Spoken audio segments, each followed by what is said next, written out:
नमस्कार, स्वागत है आपका। मैं हूं आपके साथ अमृता चौरसिया। इस वक्त की अहम खबरों के साथ करेंगे बुलेटिन की शुरुआत, लेकिन उससे पहले बात कोविड महामारी से बचाव की। कोरोना महामारी के खिलाफ पूरा देश एकजुट होकर लड़ रहा है। आप भी हमारे साथ सुरक्षा और बचाव के एहतियाती उपायों का संकल्प लें।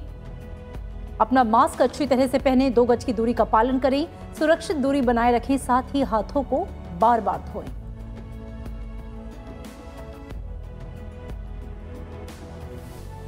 और आइए करते हैं बुलेटिन की शुरुआत मुख्य समाचारों के साथ। बिहार विधानसभा चुनाव के पहले दौर में 54% से ज्यादा वोटिंग, 16 जिलों की 71 सीटों के लिए ईवीएम में कैद 1066 उम्मीदवारों की किस्मत।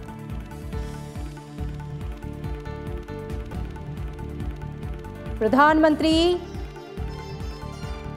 नरेंद्र मोदी ने बिहार चुनाव प्रचार में दोहराया आत्मनिर्भर बिहार का संकल्प। प्रदेश को कुशासन के दौर में ले जाने वालों से सावधान रहने की दी सलाह। महागठबंधन के लिए राहुल गांधी ने की जनसभाएं, पलायन और बेरोजगारी का मुद्दा उठाया।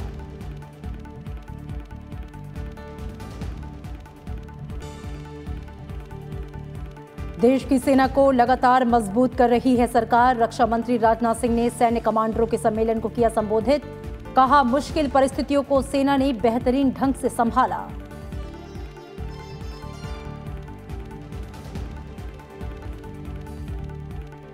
इंफ्रास्ट्रक्चर परियोजनाओं के लिए भारत और ब्रिटेन मिलकर करेंगे सस्टेनेबल फाइनेंस फोरम की स्थापना। 10वीं आर्थिक और वित्तीय वार्ता में बनी सहमति। दोनों देशों ने कोरोना वायरस के अध्ययन के लिए 10 मिलियन पाउंड का किया निवेश।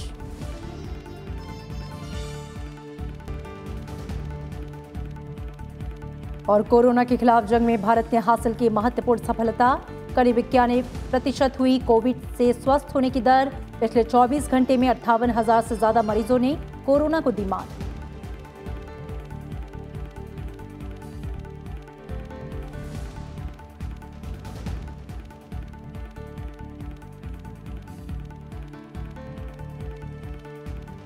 और आइए बुलेटिन की शुरुआत बिहार विधानसभा चुनाव से जुड़ी खबरों के साथ।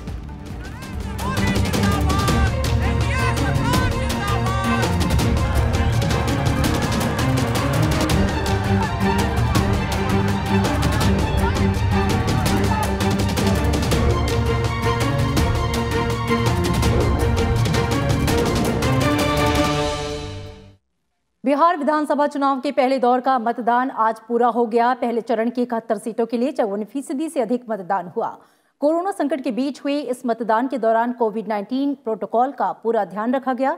प्रधानमंत्री नरेंद्र मोदी ने लोगों से वोट डालने की अपील की और ट्वीट कर सभी मतदाताओं से मास्क लगाने और 2 गज की दूरी बनाए रखने जैसे आवश्यक एहतियाती उपाय करने की सलाह दी। बिहार विधानसभा चुनाव के पहले दौर की वोटिंग को लेकर मतदाताओं में खासा उत्साह दिखा। सुबह 7 बजे वोटिंग शुरू होते ही मतदान केंद्रों पर लोगों की कतार लग गई थी। कोरोना संकट के बीच हो रहे इस चुनाव में सोशल डिस्टेंसिंग, थर्मल स्क्रीनिंग और सैनिटाइजर समेत सभी एहतियाती उपाय अपनाए गए।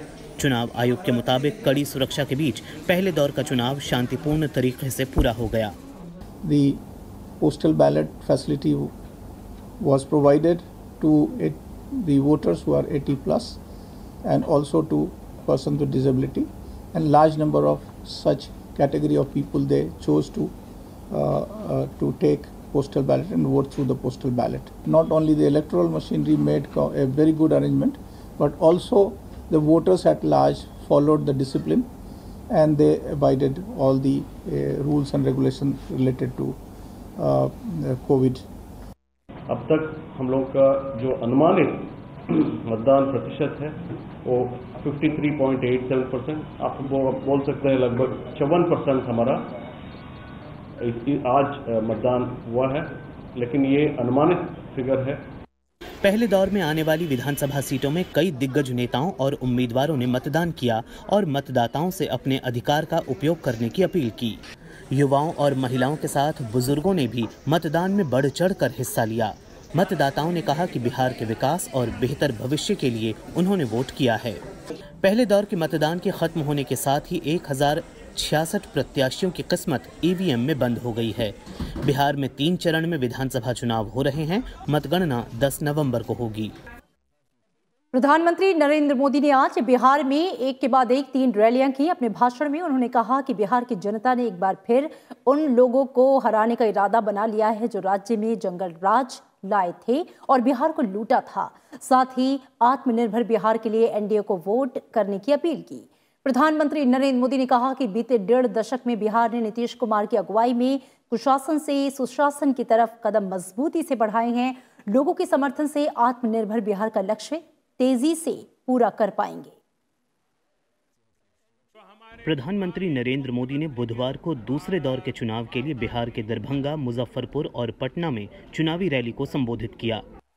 ज्ञान, धान, पान, मखान से समृद्ध हुई एक गौरवशाली धरती पर अपने सबके अभिनंदन करे छी। मिथिलांचल के दरभंगा में चुनावी रैली की प्रधानमंत्री ने कुछ इस तरह से शुरुआत की। बिहार के मुख्यमंत्री मेरे मित्र भाई नीतीश जी, उन्होंने कहा कि ये चुनाव आने वाले दशक में बिहार के भविष्य को तय करेगा। अपनी सरकार की उपलब्धि गिनाते हुए प्रधानमंत्री ने कहा कि आत्मनिर्भर भारत का जो संकल्प लिया है उसे पूरा करने में जरूर सफल होंगे। उन्होंने कहा कि ये समय हवाई बातें करने वालों का नहीं है, बल्कि जिनके पास अनुभव है उन्हें दोबारा चुनने का है। एनडीए ने, भाजपा ने विकास का जो रोड मैप अपने मैनिफेस्टो में खींचा है उस पर तेजी से अमल होगा, ये तय है। आत्मनिर्भर बिहार का जो संकल्प लिया है उस पर हम और तेजी से आगे बढ़ेंगे। बिहार के लोगों को, मिथिलांचल के लोगों को विकास के ऐसे ही कामों की रफ्तार बढ़ाने के लिए मतदान करना है। साथियों, बिहार के विकास के व्यापक रोडमैप का अगला चरण है आत्मनिर्भर बिहार, आत्मनिर्भर मिथिलांचल। मुजफ्फरपुर में चुनावी रैली में प्रधानमंत्री ने समाज को बांटने वालों से सतर्क रहने की जरूरत बताई। विपक्ष पर निशाना साधते हुए नरेंद्र मोदी ने कहा कि वो दल जिन्होंने बिहार को अराजकता दी, कुशासन दिया, वो फिर मौका खोज रहे हैं। ये जंगल राज के युवराज से बिहार की जनता पुराना ट्रैक रिकॉर्ड के आधार पर और क्या अपेक्षा कर सकती है। याद रखिए, वो दल जिन्होंने बिहार को अराजकता दी, कुशासन दिया, वो फिर से मौका खोज रहे हैं। प्रधानमंत्री नरेंद्र मोदी के साथ रैली में मौजूद मुख्यमंत्री नीतीश कुमार ने केंद्र सरकार की ओर से बिहार के विकास के लिए मिली मदद और सहयोग का जिक्र किया और एनडीए गठबंधन को वोट देने की अपील की। कि जो कुछ भी केंद्र के द्वारा जो प्रशंसनीय योजनाएं हैं, जितने हमारे काम कर जो किसान हैं उनको प्रति वर्ष 6,000 रुपए की सहायता देना, बिहार के विकास के लिए जो काम हो रहा, इलाज में तो 5 लाख रुपया एक परिवार के लिए देते ही है, लेकिन इसके अलावे जो बिहार के लिए खास तौर से विकास का काम और जिस प्रकार से सिर्फ सड़कों के लिए और पुलों के लिए 50,000 करोड़ रुपए से ज्यादा का प्रावधान किया है। प्रत्येक क्षेत्र में, अनेक क्षेत्रों में जो योजना चलाई गई है और 8 नए मेडिकल कॉलेज की स्थापना और दरभंगा के लिए तो मैं आदरणीय प्रधानमंत्री जी को विशेष तौर पर धन्यवाद देता हूं कि आपने दरभंगा में एम्स की स्थापना का निर्णय ले लिया। रैली में प्रधानमंत्री ने राम मंदिर निर्माण का भी जिक्र किया। उन्होंने विपक्ष पर निशाना साधते हुए कहा कि तारीख पर बार बार सवाल पूछने वाले भी अब मजबूरी में तालियां बजा रहे हैं। बिहार में दूसरे चरण में 94 सीटों पर 3 नवंबर को मतदान होगा। दूसरे और तीसरे चरण के लिए राजनीतिक दलों के नेता ताबड़तोड़ रैलियां कर रही हैं। सभी दलों ने अपनी पूरी ताकत झोंक रखी है। कांग्रेस नेता राहुल गांधी ने आज पश्चिम चंपारण के वाल्मीकि नगर और दरभंगा के कुशेश्वर में चुनावी रैली कर महागठबंधन के लिए वोट की अपील की। इस दौरान उन्होंने प्रदेश में विकास का वादा किया, साथ ही रोजगार और पलायन का मुद्दा उठाया। सरकार बनेगी तो सबकी सरकार होगी, हर जाति की सरकार होगी, हर धर्म की सरकार होगी, हर डिस्ट्रिक्ट की सरकार होगी, हर ब्लॉक की सरकार होगी, और मिलकर एक साथ मिलकर बिहार हिंदुस्तान को विकास समझाएगा। वहीं राष्ट्रीय लोक समता पार्टी के अध्यक्ष उपेंद्र कुशवाहा ने मोतिहारी, झंझारपुर, उजियारपुर, महुआ, राजापाकर और हाजीपुर विधानसभा क्षेत्रों में रैलियां कर ग्रैंड डेमोक्रेटिक सेक्युलर फ्रंट के लिए वोट मांगा। उपेंद्र कुशवाहा ने शिक्षा में सुधार और रोजगार के साथ सिंचाई व्यवस्था को सुदृढ़ करने का वादा किया।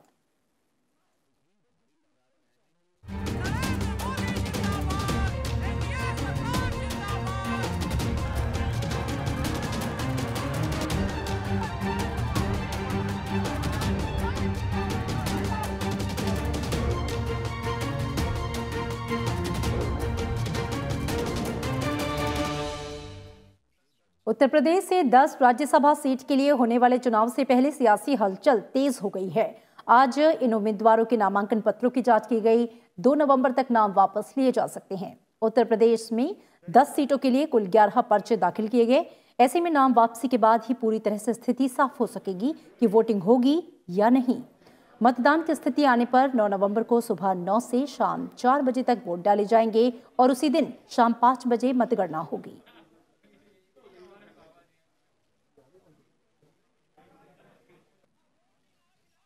आंकड़ों पर अगर नजर डालें तो 403 सदस्यों वाली उत्तर प्रदेश विधानसभा में फिलहाल 397 विधायक हैं, जबकि 6 सीटें खाली हैं।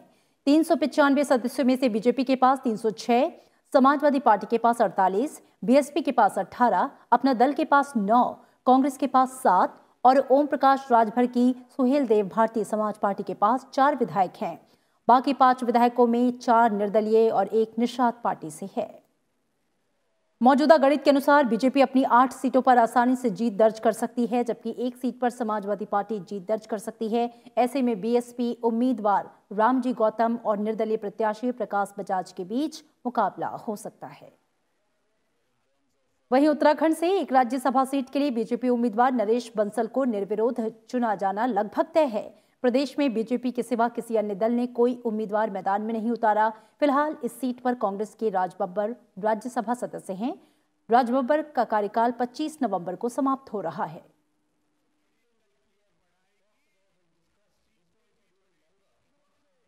संसद की कई अन्य अहम समितियों की भी आज बैठक हुई, जिनमें विभिन्न विषयों से जुड़े तथ्यों की पड़ताल की गई।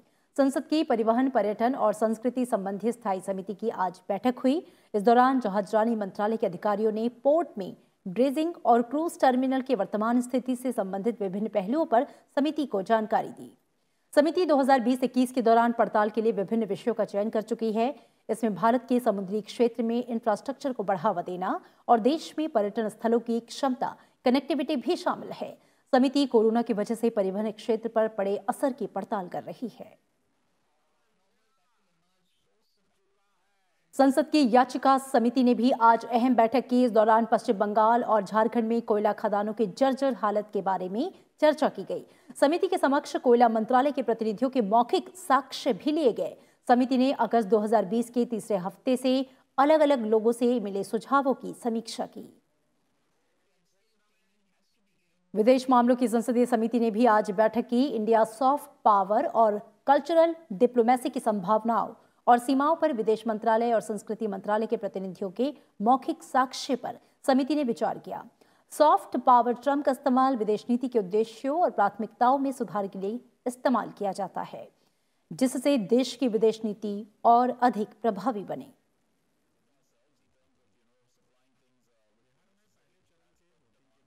रक्षा मंत्री राजनाथ सिंह ने सेना के कमांडर्स कॉन्फ्रेंस को आज संबोधित किया। उन्होंने कहा कि भारत सरकार लगातार सेना को मजबूत करने में जुटी है। रक्षा मंत्री ने कहा कि सेना लगातार कई मुश्किलों का सामना कर रही है और देश की संप्रभुता को बचाने में जुटी है। उन्होंने कहा कि आतंकवाद का मसला हो या फिर घुसपैठ का खतरा, सेना ने हर मोर्चे पर डटकर काम किया है और दुश्मन के मंसूबों को नाकाम किया। मौजूदा स्थिति को लेकर राजनाथ सिंह ने कहा कि भारतीय सेना की तैयारी पूरी है और सेना ने बेहतरीन तरीकों से हालात को संभाला है। उन्होंने कहा कि सरकार सुधारों की गतिविधियां आगे बढ़ाने में सेना को पूरी सुविधाएं उपलब्ध कराने के लिए प्रतिबद्ध है। इससे सभी क्षेत्रों में सेना को पूरा लाभ उठाने में मदद मिलेगी। भारतीय सेना के कमांडरों का 4 दिवसीय सम्मेलन की शुरुआत सोमवार से हुई थी। सम्मेलन का मकसद विचार विमर्श के जरिए महत्वपूर्ण नीतिगत फैसले लेना है।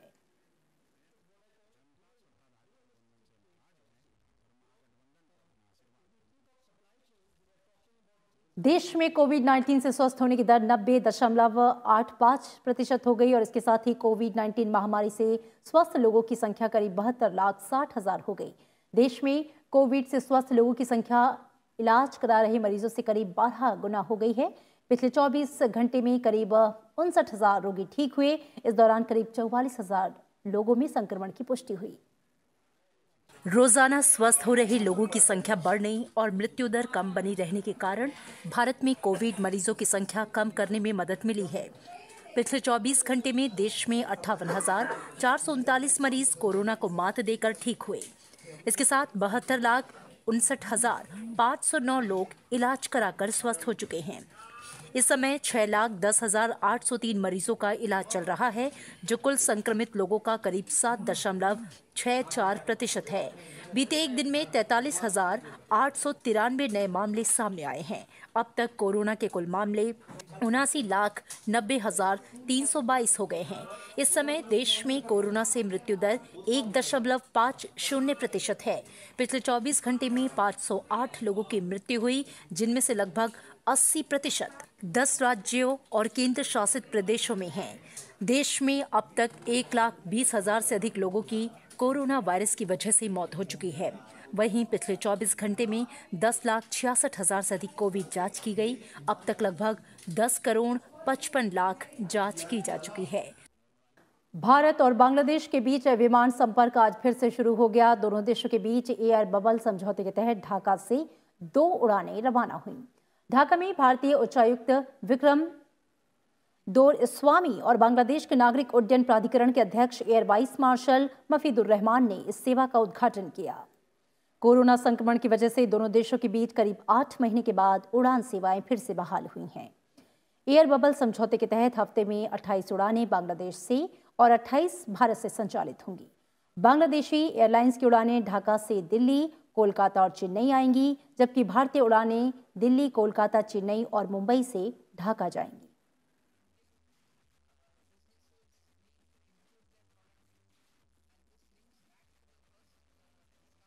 भारत और ब्रिटेन मिलकर एक सस्टेनेबल फाइनेंस फोरम यानी कि सतत वित्त मंच स्थापित करने के लिए सहमत हो गए। केंद्रीय वित्त मंत्री निर्मला सीतारमण ने इस बारे में जानकारी दी। वित्त मंत्री 10वीं भारत ब्रिटेन आर्थिक और वित्तीय वार्ता को संबोधित कर रही थीं। उन्होंने बताया कि भारत की 102 लाख करोड़ रुपए की नेशनल इंफ्रास्ट्रक्चर पाइपलाइन और सिटी ऑफ लंदन मिलकर काम कर रहे हैं, जिससे योजनाओं को धन मिलने में कोई बाधा नहीं आई। इस मौके पर निर्मला सीतारमण ने बताया कि भारत में ग्रीन इंफ्रास्ट्रक्चर के विकास के लिए 218 में से 240 मिलियन स्टर्लिंग पाउंड का ग्रीन ग्रोथ इक्विटी फंड स्थापित किया गया था। इस फंड में ब्रिटिश पेट्रोलियम ने पहले निजी निवेशक के तौर पर $70 मिलियन का निवेश किया है।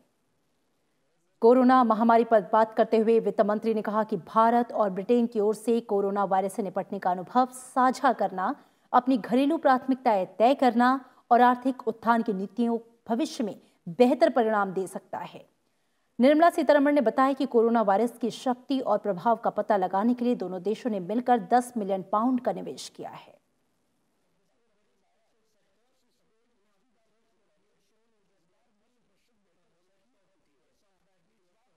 उपराष्ट्रपति M Venkaiah Naidu Facebook post के जरिए आजादी के अनजान वीरों और वीरांगनाओं को याद करते रहते हैं। इसी कड़ी में उन्होंने आजादी की लड़ाई में अहम योगदान देने वाली वीरांगनाएं शिवदेवी तोमर और जयदेवी तोमर के बलिदान को याद किया है। महिला स्वतंत्रता सेनानियों पर अपनी फेसबुक पोस्ट श्रृंखला में उपराष्ट्रपति एम वेंकैया नायडू ने उत्तर प्रदेश के बड़ौत की 16 वर्षीय वीरांगनाएं शिवदेवी तोमर और उनकी छोटी बहन जय देवी तोमर के बलिदान को याद किया। 1857 में अंग्रेजों ने बड़ौत में हमला कर क्रूरता की सारी हदें पार कर दी थीं, जिसके बाद वीरांगना शिवदेवी तोमर ने अंग्रेजों से बदला लेने की ठानी। उपराष्ट्रपति ने वीरांगना शिव देवी तोमर के अंग्रेजों के खिलाफ युद्ध का जिक्र करते हुए लिखा कि 16 वर्षीय शिव देवी तोमर और उनकी दोस्त किशन देवी ने इलाके के नौजवानों को इकट्ठा किया। उन्होंने बड़ौत में तैनात अंग्रेजी टुकड़ी पर जोरदार हमला किया। अचानक हुए हमले से अंग्रेज सैनिक घबरा गए। हमले की अगुवाई शिव देवी तोमर ने खुद की और कई अंग्रेज सैनिकों को मौत के घाट उतार दिया। हालांकि इस युद्ध में खुद शिव देवी तोमर गंभीर रूप से घायल हो गईं। जब वो अपना इलाज करा रही थीं, तभी अंग्रेजों की एक टुकड़ी ने उन पर अचानक हमला कर उन पर एक के बाद एक कई गोलियां दाग दीं। शिव देवी शहीद हो गईं। शिव देवी का ये बलिदान व्यर्थ नहीं गया। उनकी 14 साल की छोटी बहन जयदेवी तोमर ने अंग्रेजों से बदला लेने की ठानी। उपराष्ट्रपति ने जयदेवी तोमर के बारे में लिखा कि उन्होंने गांव के युवाओं को ललकारा। जयदेवी ने गांव के युवाओं का दल बनाकर लखनऊ तक अंग्रेज टुकड़ी का पीछा किया। उपराष्ट्रपति ने वीरांगना जयदेवी तोमर के साहस का परिचय देते हुए फेसबुक पोस्ट में लिखा कि वे कई दिनों तक बिना किसी रसद, बिना किसी सहायता के अंग्रेज टुकड़ी की तलाश में भटकती रहीं। आखिरकार उन्हें वो अंग्रेज सैनिक टुकड़ी मिल ही गई। कहा जाता है कि जयदेवी तोमर ने अपनी तलवार से टुकड़ी के अंग्रेज अधिकारी का सर कलम कर दिया। हालांकि इस संघर्ष में जयदेवी तोमर को वीरगति प्राप्त हुई। उपराष्ट्रपति ने फेसबुक पोस्ट में दोनों वीरांगनाओं की वीरगाथा पोस्ट करते हुए लिखा कि आज़ादी की 75वीं वर्षगांठ हमें अवसर देती है कि हम ऐसे अनजान अनकहे वीर स्वाधीनता सेनानियों की पावन स्मृति को श्रद्धांजलि अर्पित करें। और इन तमाम खबरों के साथ फिलहाल इस बुलेटिन में बस इतना ही, लेकिन चलते चलते एक बार फिर आप सभी से अपील। कोरोना महामारी के खिलाफ पूरा देश एकजुट होकर लड़ रहा है। त्योहारों के मौसम में भी आप हमारे साथ सुरक्षा और बचाव के एहतियाती उपायों का संकल्प लें। अपना मास्क अच्छी तरह से पहनें, 2 गज की दूरी का पालन करें, सुरक्षित दूरी बनाए रखें, साथ ही हाथों को बार बार धोएं। नमस्कार।